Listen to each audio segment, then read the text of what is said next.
गरीब जनता जो diesel petrol 100 रुपए लीटर पर खरीद रही है, उस खासतौर से रिलायंस और एस्सार की नायरा, दो कंपनी का कितना बड़ा विंडफॉल गेन हो रहा थी। जो ऑयल कंपनीज हैं वो डायरेक्ट इंपोर्ट क्यों नहीं कर रही? तो मैं समझता हूं कि 50 रुपए लीटर डीजल और पेट्रोल आम जनता, बड़े उद्योगपति घरानों पर रेड नहीं करती है सरकार, ऐसे लोगों पर नहीं करती जिनका मैं नाम ले रहा हूं। खत्म करेंगे, नकली नोट खत्म करेंगे, मैं इसको आपने खत्म कर दी। आप क्या सभापति महोदय कि आपने मुझे बोलने का सप्लीमेंट्री डिमांड्स ऑन ग्रांट्स पर बोलने का मौका दिया। मैं यही कहना चाहूंगा कि demands on grant, supplementary demands on grants को तो हमें पास करना ही है, लेकिन इसकी स्क्रूटनी करना भी हमारा दायित्व बनता है। 3,25,000 करोड़ से ऊपर की सप्लीमेंट्री ग्रांट्स जो हैं, कैश फ्लो हमें अंदर इसमें देना है। मैं आपसे के माध्यम से, माननीय वित्त मंत्री जी शायद इस वक्त यहाँ मौजूद नहीं है, एमओएस हैं, और मैं उम्मीद करता हूँ कि जब वो जवाब देंगे तो इस बात को भी ध्यान में रख कर के जवाब देंगे। यहाँ कल से बहुत चर्चा हो रही कि साहब माननीय सदस्य, ये गैस सब्सिडी तेल कंपनियों को सरकार सब्सिडी दे रही है, इसलिए ये खर्चा जो है सप्लीमेंट्री डिमांड्स लाना जरूरी है।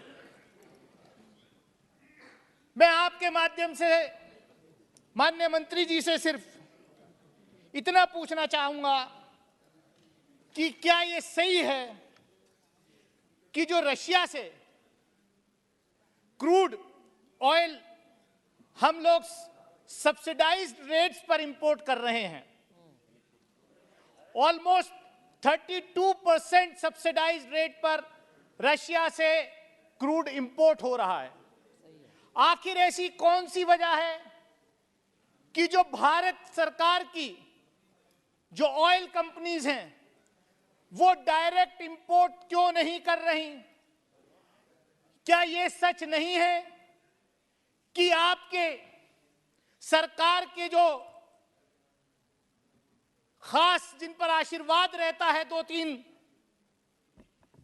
कॉरपोरेट्स पर, वो लोग सस्ते दाम पर रशिया यूक्रेन वॉर का फायदा उठा करके रशिया से क्रूड इंपोर्ट कर रहे हैं 32% सब्सिडाइज्ड रेट पे, और फिर उसको रिफाइन करके एक्सपोर्ट कर रहे हैं यूरोपियन यूनियन वगैरह में।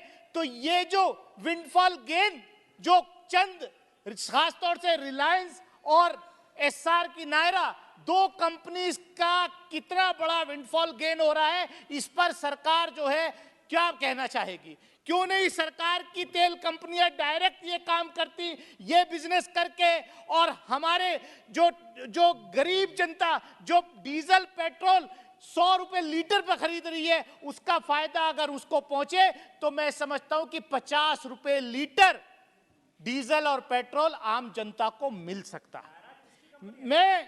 मैं जो है, अब मुझे पता नहीं किसकी कंपनी है, शायद जिसके लिए आप पहले काम करते थे एस्सार की होगी, मुझे नहीं मालूम किसकी है। मैं सिर्फ इतना कहना चाहता हूं माननीय सभापति महोदय कि हम लोग यहां पर इतनी बड़ी बड़ी बात कर रहे हैं। इस सरकार ने, अभी बात हुई इकोनॉमिक पैरालाइसिस की, आज कौन सा इकोनॉमिक पैरालाइसिस नहीं है? आज तो गब्बर सिंह टेरर से सारे छोटे मोटे व्यापारी परेशान हैं।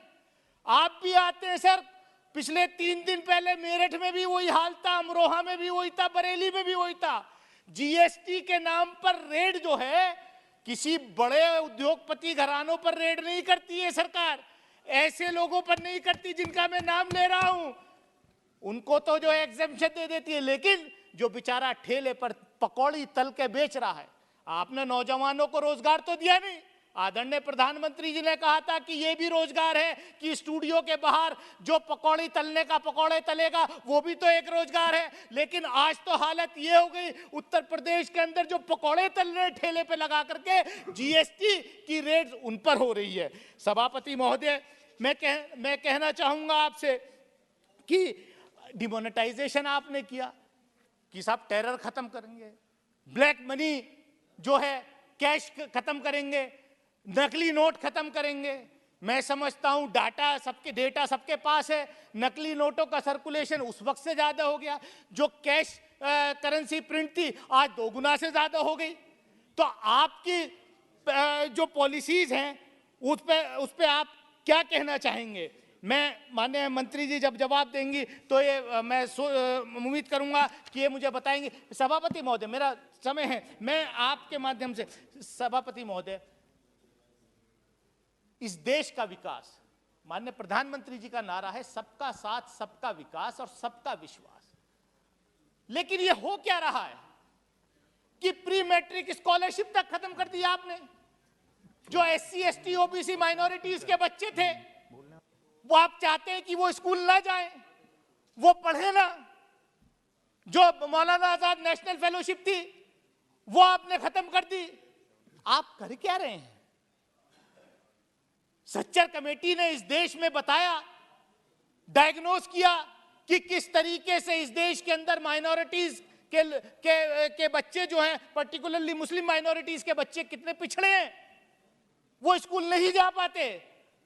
रंगनाथ मिश्रा कमीशन ने उसका इलाज किया।